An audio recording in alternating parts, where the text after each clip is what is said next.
মানুষ নিজের জীবনে ঈশ্বরকে খুব মান্য করে, ওনার জন্য কি না করে। ভিন্ন ভিন্ন নামে তাকে স্মরণ করে, তাকে পুজো করে, তার আরাধনা করে। সে জানে যে ঈশ্বর তাকে শক্তি অবশ্যই দেবেন, তাকে সাহায্য অবশ্যই করবেন। কিন্তু যখন প্রশ্ন আসে গুরু এবং ঈশ্বরের, তখন গুরুর মান কখনো কম হওয়া উচিত নয়। কারণ সত্যি বলতে কি, গুরুই হলেন সেই সিঁড়ি যা বেয়ে আপনি ঈশ্বরের কাছে পৌঁছানোর পথ খুঁজে পাবেন। সেই পথ আপনি গুরুর থেকেই পাবেন। গুরু না থাকলে আপনি কখনো ঈশ্বর লাভ করতেই পারবেন না। আর জীবনে অনেক সময় লক্ষ্যের থেকেও অনেক বেশি গুরুত্বপূর্ণ হলো পথ। তাই এই পথের সম্মান করতে শিখুন, অর্থাৎ গুরুকে সম্মান করতে শিখুন, কারণ গুরুই হলেন পরমেশ্বর। তাহলে আসুন আর আমার সাথে ভালোবেসে বলুন, রাধা রাধা। আপনার জীবনে আপনার প্রকৃত বন্ধু আসলে কে? আপনার সব থেকে শ্রেষ্ঠ মিত্র আসলে কে? তিনি যিনি সময় এলে পরে আপনাকে সাহায্য করেন, নাকি তিনি যিনি সময় এলে পরে আপনাকে অর্থ দেন? দেখুন, আমরা হলাম মানুষ, আমাদের জীবনে লেনদেন চলতেই থাকে। এটা আমাদের জীবনের অভিন্ন অংশ। কিন্তু অনেক সময় এমন হয় যে আমরা তাকেই নিজের প্রকৃত বন্ধু বলে মনে করি, যিনি আমাদের একটা বহুমূল্য উপহার দেন, ঠিক কিনা? এবার আপনার জীবনে সেই বহুমূল্য উপহার কোনটা, ওই অমূল্য মিত্র আসলে কে, সেই সিদ্ধান্ত হলো আপনার। কিন্তু যদি আপনি আমাকে জিজ্ঞেস করেন, তাহলে আমার মতে স্বর্ণ, হিরে, মুক্ত, ধন এগুলো বহুমূল্য নয়। বহুমূল্য হলো সঙ্গ, যখন আপনি একা হয়ে যাবেন; সময়, যখন আপনার তাকে প্রয়োজন হবে; সমর্পণ, যখন আপনার বিশ্বাসের প্রয়োজন পড়বে। যে মানুষ আপনার প্রতি এই 3 গুণ প্রদর্শন করেন, যিনি আপনার কঠিন সময়ে আপনাকে অবশ্যই সঙ্গ দেবেন, যখন আপনার প্রয়োজন পড়বে আপনাকে অবশ্যই সময় দেবেন, আপনার প্রতি সম্পূর্ণ সমর্পিত থাকবেন, সেই হলো আপনার আসল মিত্র, সেই হলো আপনার প্রকৃত বন্ধু। কারণ সত্যি বললে, বন্ধুত্বের অর্থই হলো নিজেকে সম্পূর্ণরূপে কারোর কাছে সমর্পণ করে দেওয়া। তাই আপনার সেই বন্ধুর জন্য নিজের প্রাণ উজাড় করে দিন, আর ভালোবেসে বলুন, রাধা রাধা। মানুষ জীবনে 3টে কাজ অবশ্যই করে থাকে: কিছু দান করে, কিছু গ্রহণ করে, আর কিছু ত্যাগ করে দেয়। এটাও ভাবতে থাকে যে এটা করলে কিভাবে করবে। দেবার জন্য পর্যাপ্ত ধন নেই, নেবার জন্য সংসারে অত স্নেহ নেই, আর ত্যাগ করার জন্য জীবনে এত সুখই নেই, তাহলে কিভাবে করবে? আসলে আমরা বস্তুগত চাহিদা অর্জনে এত ব্যস্ত হয়ে পড়ি যে আমরা বুঝতেই পারি না যে কি নেবার আছে, কি দেবার আছে, আর কি ত্যাগ করার আছে। তাহলে আজ আমি আপনাকে বলেই দিই, মনে রাখবেন এই 3টে গুরুত্বপূর্ণ গুণ, 3টে গুরুত্বপূর্ণ কথা। দেবার জন্য আছে দান, নেবার মতো আছে জ্ঞান, আর ত্যাগ করার মতো আছে অহংকার। যখন আপনি দান করতে শিখে যাবেন, জ্ঞান অর্জন করার শক্তি আপনা থেকেই আপনার মধ্যে চলে আসবে। আর যখন এই জ্ঞান আপনার মধ্যে প্রবেশ করবে, অহংকার আপনা থেকেই আপনার থেকে দূরে চলে যাবে। যে ব্যক্তি এই 3-এর মধ্যে ভারসাম্য বজায় রাখতে পারে, তার বর্তমান, ভূত, ভবিষ্যৎ, লোক, পরলোক সব কিছু শুধরে যায়।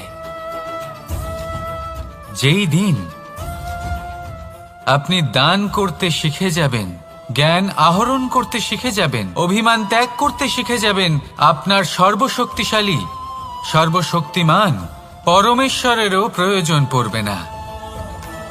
কারণ তখন ঈশ্বর আপনার মধ্যেই বাস করবেন। তাহলে আসুন আর আমার সাথে ভালোবেসে বলুন, রাধা রাধা। জীবনে অনেক সময় সমস্যা আমাদের চারদিক থেকে ঘিরে ফেলে। এই সমস্যা নানান ধরনের হতে পারে।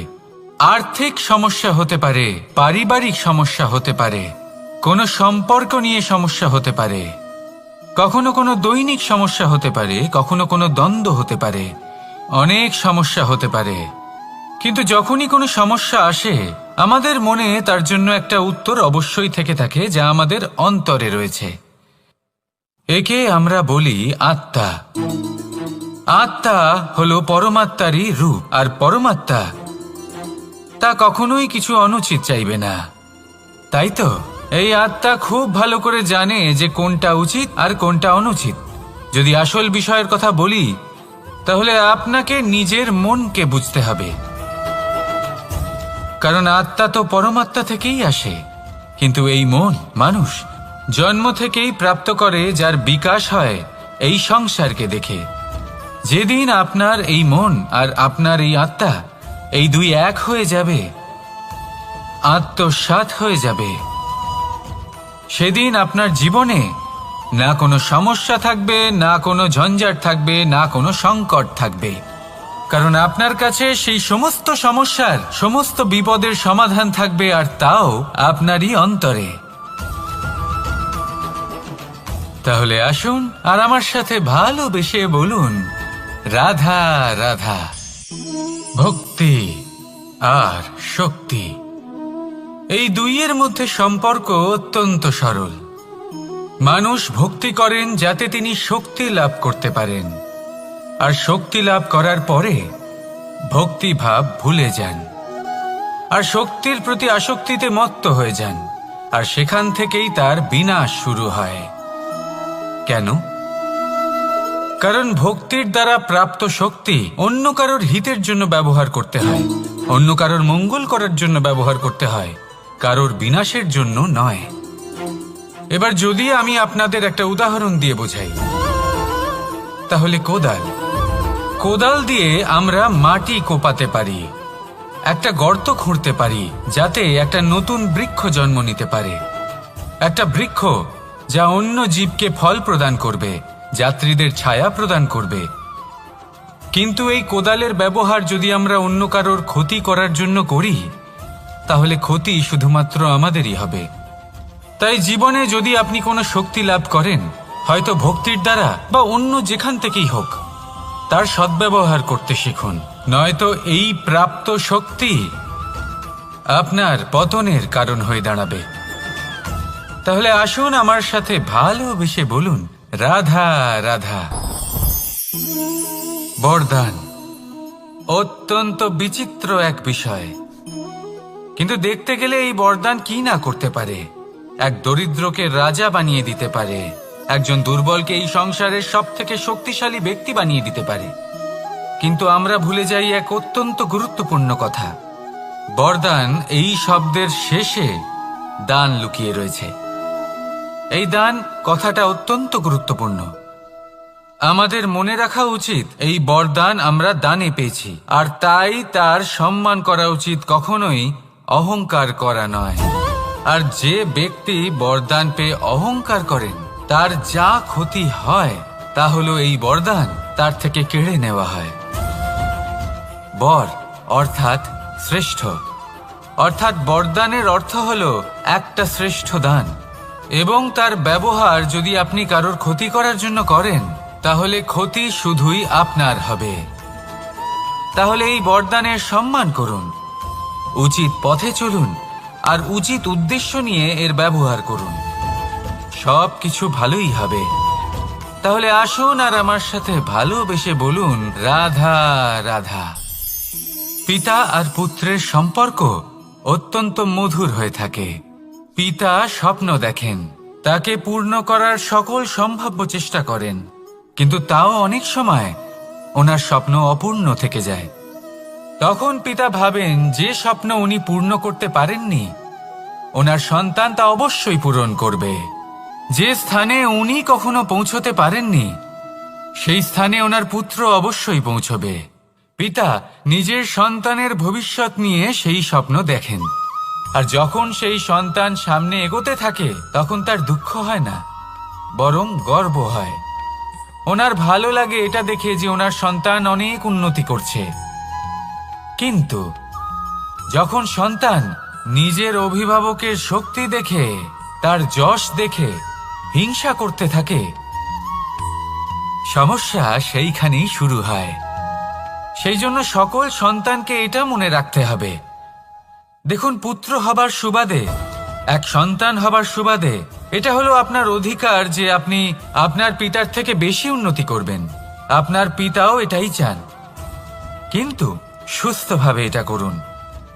একটা রেখা টেনে নিন যাতে আপনি তাতে এগোতে পারেন আর আপনার পিতার তাতে গর্ববোধ হয়, আর সেই বিষয়ে দুঃখ না হয় যে আমার সন্তান আমাকেই ছোট করার চেষ্টা করছে।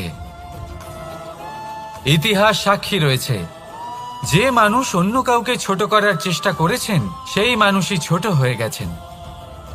আর আমার মনে হয় না আপনি এটা চান, কারণ কোনো একদিন আপনিও কারোর পিতা হবেন। আসুন আমার সাথে ভালোবেসে বলুন, রাধা রাধা। সাথী। সাথী এই শব্দটির ব্যাখ্যা কে কিভাবে করে? মিত্র, সখা, বন্ধু, কিন্তু অর্থ একটাই। তিনি যিনি আপনার সঙ্গী হন আর তিনি যার সাথী আপনি হন।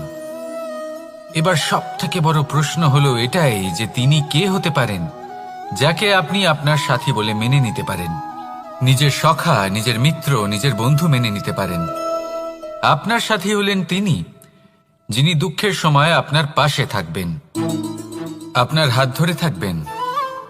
আপনার সাথী হলেন তিনি যার হাত আপনি নিজের সুখের দিনে ধরে থাকবেন। সেই সাথীরই হাত ধরুন যিনি দুঃখে সবসময় আপনাকে সাহায্য করার জন্য তৎপর হয়ে থাকেন, আপনার পাশে থাকেন, আর যাকে সুখের দিনে আপনি আপনার সাথে রাখতে পারেন। আর যখন আপনার সাথে আপনার এই সাথী থাকবে তখন আপনি এটা বুঝবেন যে যখন জীবনে দুঃখ আসে তখন এই দুঃখ কমে যায়, সবার মধ্যে ভাগ হয়ে যায়। আর যদি তখন সুখ আসে তাহলে সেটা সবার উপস্থিতিতে আরো বেড়ে যায়। এটাই হলো প্রেম, এটাই হলো ভালোবাসা, এটাই হলো সঙ্গ, যেমন সম্পর্ক আমার আর রাধার মাঝে। তাহলে আসুন আর আমার সাথে ভালোবেসে বলুন, রাধা রাধা। আমাদের মনে যখন কোনো প্রশ্ন ওঠে, কোনো দ্বন্দ্ব জাগে, তখন আমরা যাই আমাদের গুরুর কাছে, আমাদের আরাধ্যের কাছে গিয়ে জিজ্ঞেস করি। এইভাবেই একদিন আমি পৌঁছলাম আমার আরাধ্যের কাছে, আমার মহাদেবের কাছে, আর ওনাকে প্রশ্ন করলাম যে মহাদেব, জীবনে আনন্দ পাওয়ার, উৎসব পালনের, প্রেম ভাগ করে নেবার, জীবনকে উপভোগ করে নেওয়ার সর্বশ্রেষ্ঠ সময় কোনটা? মহাদেব হাসলেন আর উনি বললেন, জীবনে উৎসব পালনের সব থেকে শ্রেষ্ঠ দিন হলো মৃত্যুর ঠিক আগের দিনটা। প্রেম ভাগ করে নেওয়ার সব থেকে শ্রেষ্ঠ মুহূর্ত হলো মৃত্যুর ঠিক আগের মুহূর্ত। জীবনকে উপভোগ করে নেওয়ার সর্বশ্রেষ্ঠ প্রহর হলো মৃত্যুর এক প্রহর পূর্বে। তখন আমি চমকে গেলাম। আমি বললাম, কিন্তু মহাদেব, মৃত্যু তো অনিশ্চিত, আমরা জানিও না কবে আমাদের মৃত্যু হবে। মহাদেব আবার হাসলেন। উনি বললেন যে যদি আমরা এভাবে জীবন কাটাই যে আমরা জীবনের প্রত্যেক দিন, প্রত্যেক মুহূর্ত, প্রত্যেক প্রহর শেষ বলে মনে করি, তাহলে আমাদের সমস্ত জীবন আনন্দের সাথেই অতিবাহিত হবে। কি বলেন? তাহলে আপনিও এই কথা মনে রাখুন আর আমার সাথে ভালোবেসে বলুন, রাধা রাধা। জীবনে অগ্রসর হওয়ার জন্য আমাদের কাকে প্রয়োজন হয়? মাতা পিতা, বন্ধু, প্রেম, সাহায্য, অর্থ, পরিশ্রম, আশা। ভিন্ন ভিন্ন মানুষ ভিন্ন ভিন্ন বিকল্প চয়ন করে। যদি আমি আপনাকে বলি তাহলে জয় আর পরাজয়ের মন্ত্র দুটো শব্দের উপর নির্ভর করে, মেনে নেওয়া আর দৃঢ় হওয়া। যদি মেনে নেন তাহলে হেরে যাবেন, যদি দৃঢ় হন তাহলে নিশ্চিত রূপে জয়ী হবেন। যদি কখনো আপনি ক্লান্ত হয়ে ওঠেন, আপনি দুঃখী হন, পুরোপুরি ভেঙে পড়েছেন, তখন মেনে নেবেন না যে আপনি ভেঙে পড়েছেন, নয়তো হেরে যাবেন। তখন উল্টে স্থির করবেন যে যাই হয়ে যাক না কেন আমি জয়ী হবই। আর আপনি দেখবেন যে জয় নিশ্চিত রূপে আপনার কাছেই আসবে। তাহলে এই কথা মনে রাখবেন আর আমার সাথে ভালোবেসে বলবেন, রাধা রাধা। সময়, জীবন, কাল। দেখতে গেলে এই তিনটি শব্দ একটি শব্দেরই সমার্থক শব্দ মনে হয়, কিন্তু এই শব্দগুলির অর্থ কি সমান? কখনোই নয়। হ্যাঁ, এই সময় চলতে থাকে, জীবন চলতে থাকে, কালচক্র চলতে থাকে। এই সময় কেটে যায়, কিন্তু এই জীবন একে যাপন করতে হয়। কি বলেন? এই জীবনে কিছু করুন বা কিছু না করুন, জীবন এমনি কেটে যাবে, আপনি জানতেও পারবেন না। কিন্তু সেটা আমাদের উদ্দেশ্য নয়, একে যাপন করতে হবে। এই জীবনে প্রেরণা পেতে শিখুন, প্রেরণা দিতে শিখুন, আহ্বান গ্রহণ করতে শিখুন, আহ্বান জানাতে শিখুন, মহান কাজ করতে শিখুন, ধন্যাত্মক বোধ জাগিয়ে তুলুন। জীবন অতিবাহিত করার অর্থ কি তা আপনি শিখে যাবেন। কারণ সময় কেটে যায়, সমস্ত যুগ কেটে যায়, কিন্তু জীবনের রীতি জীবন কাটিয়ে দেওয়া নয়, জীবন যাপন করা। এই জীবন সম্পূর্ণরূপে অনুভব করতে হবে, নতুন পথ বানাতে হবে। এবারে যদি এই জীবন বাঁচার সময় একবার ভেবে দেখুন, যদি মনে প্রেম থাকে, সদ্ভাবনা থাকে, তাহলে কি হবে? এই জীবনকে বাঁচার অনুভূতিটাই অন্যরকম হয়ে যাবে, একটা আনন্দময় অনুভূতি লাভ করবেন। তাহলে এটাই করুন, আর আমার সাথে ভালোবেসে বলুন, রাধা রাধা।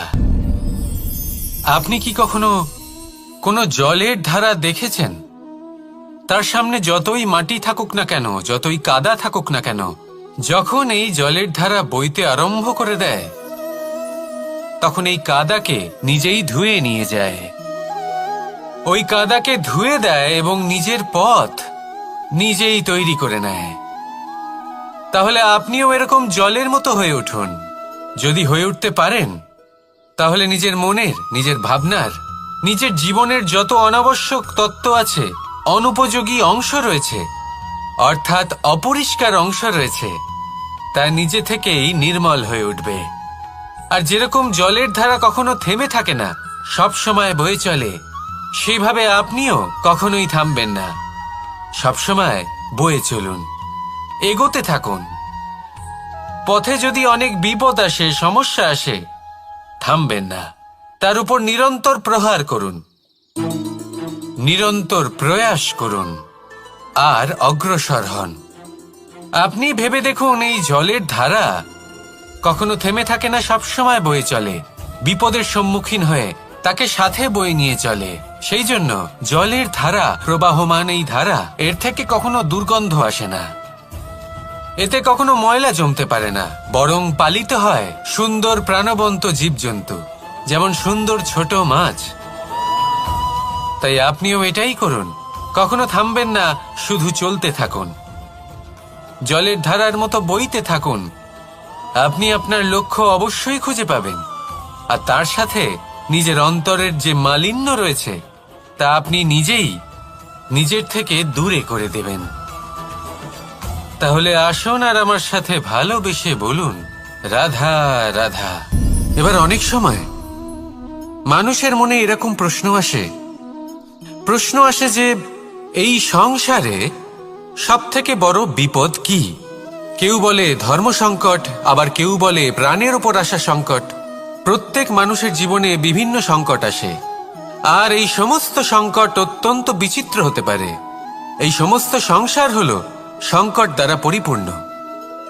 ঠিক আছে, আপনাকে একটা উদাহরণ দিই। একজন ধনী ব্যক্তি, এবার ওনার জীবনে সংকট কি হতে পারে? সংকট এটাই যে কেউ তার সম্পত্তি চুরি না করে নেয়, আমরা বুঝতে পারছি। এবার একজন চোর, তার জীবনে সংকট কি হতে পারে? যে চুরি করার সময় সে যদি তার একটা কাশি চাপতে না পারে, তাহলে সে ধরা পড়ে যেতে পারে, ঠিক কিনা? আবার অনেক সময় এমনও হয় যে যার জন্য আমি সংকট, সেও আমার কাছে সংকট। যেমন এই পরিস্থিতিতে দেখুন, সংকট হলো সংকট, এ তো জীবনে থাকবে, কিন্তু এর সম্মুখীন কিভাবে হওয়া যায়? খুব সরল। সব এটার ওপর নির্ভর করে, মনের ওপর। এই মনকে নিয়ন্ত্রণ করলে সব ঠিক থাকবে। এবার যদি ধনী ব্যক্তি মনকে নিয়ন্ত্রণ করে ফেলেন, নিজের অর্থের ব্যবহার শুভ কাজের জন্য, সমাজের সেবার জন্য বিকাশ করতে করেন, ওই অর্থকে একত্রিত করে না রাখেন, তাহলে চুরির সমস্যা, এই সংকট সেখানেই কেটে যাবে। এবার যদি কথা বলি সেই চোরের, তাহলে চোর যদি নিজের মনকে সংযত করে নেয়, যদি নিজের কর্মকে নিয়ন্ত্রণ করতে পারে, তাহলে এমন কোনো স্বর নেই, এমন কোনো স্বর নেই যা ওকে ধরা পড়তে বাধ্য করবে। সেই জন্য জীবনে সংকট যতই আসুক, যত বড়ই সংকট আসুক না কেন, কবচ হলো একটাই, আর এই কবচের নাম হলো আত্মনিয়ন্ত্রণ। নিজের মনকে নিয়ন্ত্রণে রাখতে শিখুন। এটা নিজের জীবনে প্রয়োগ করে তো দেখুন। যদি আপনি করতে পারেন, তবে আপনি দেখবেন যে সংকট তো জীবনে আসা যাওয়া করে, কিন্তু সেই সংকটগুলির সম্মুখীন আপনি এইভাবে করতে পারবেন। তাহলে সেটাই করুন, আর আমার সাথে ভালোবেসে বলুন, রাধা রাধা। এই দড়িটা দেখুন,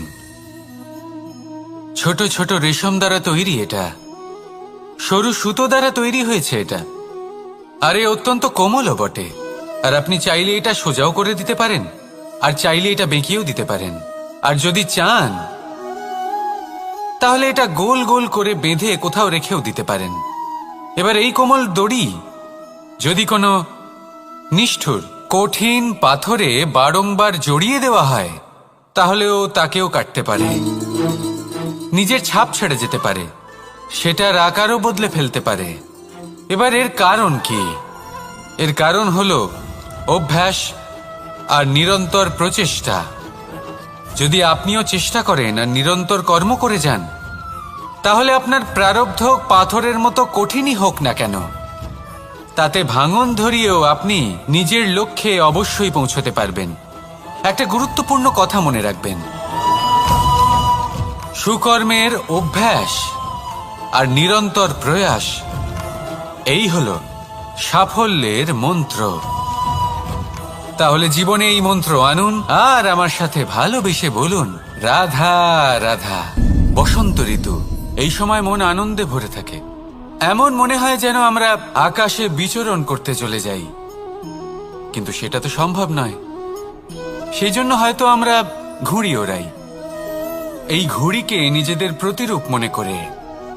এবার অনেক মানুষ আছেন যারা ঘুড়ি ওড়ান, কিন্তু এই কর্মের সারমর্ম কি সেটা কজন বুঝতে পারেন? আপনি এটা মনে করুন যে আপনি হলেন সেই ঘুড়ি, আর এই সুতো যিনি ধরে রয়েছেন তিনি হলেন পরমাত্মা। আর এই সুতো যেখান থেকে শুরু হয়, সেই লাটাই হলো আমাদের কর্মচক্র। এবার আপনি নিজেই অনুমান করুন যে এই উড়ান কার ওপর নির্ভরশীল? পরমাত্মার ওপর আর আপনার কর্মের ওপর। যদি পরমাত্মা আপনার হাত ধরে থাকেন, আপনার সাথে থাকেন, যদি আপনি শুভ কর্ম করতে থাকেন, আপনি এই আকাশে উড়তে থাকবেন। কিন্তু কোথাও কোথাও যদি পরমাত্মার সাথে এই বন্ধন ছিন্ন হয়, আপনার কর্মচক্র খারাপ হয়ে যায় বা থেমে যায়, তাহলে আপনার এই ঘুড়ি কেটে যাবে আর দূরে কোনো গাছের ডালে গিয়ে আটকে যাবে। তাই শুধুমাত্র ঘুড়ি ওড়াবেন না, তার থেকে শিখুন, পরমাত্মার সাহচর্যে থাকুন, সবসময় শুভ কর্ম করতে থাকুন, আর সবসময় এই আকাশে উড়তে থাকুন। আসুন আর আমার সাথে ভালোবেসে বলুন, রাধা। কথায় আছে যে দৃষ্টি অত্যন্ত কঠোর হয়, অত্যন্ত শক্তিশালীও হয়। কথায় আছে যে কারোর উপর যদি কুদৃষ্টি পড়ে, তাহলে তার বিনাশ কেউ আটকাতে পারে না। এই যে কুদৃষ্টি, এর উপাচারও আমাদের কাছে রয়েছে। যখন আমরা বাড়ি নির্মাণ করি, তখন একটা কালো মুখোশ লাগাই, যাকে রক্ষা কবচ মনে করা হয়, কুদৃষ্টি থেকে বাঁচার জন্য। যখনই কোনো বাচ্চা বাইরে যায়, তখন তার মাথায় আমরা একটা কাজলের টিপ পরিয়ে দিই, কুদৃষ্টি থেকে বাঁচার জন্য। অর্থাৎ এই সংসারে কুদৃষ্টি থেকে বাঁচার উপাচার রয়েছে। উপাচার যদি কিছু না থেকে থাকে তাহলে তা হলো দৃষ্টিভঙ্গির। যদি আপনার দৃষ্টিভঙ্গি অনুচিত হয় তাহলে আপনার পতন কেউ আটকাতে পারবে না। না পারবে কালো মুখোশ, না কালো টিপ, না স্বয়ং ঈশ্বর। সেই জন্য নিজের দৃষ্টিভঙ্গি শুভ করে তুলুন, সবকিছু শুভই হবে। আসুন আমার সাথে ভালোবেসে বলুন রাধা রাধা।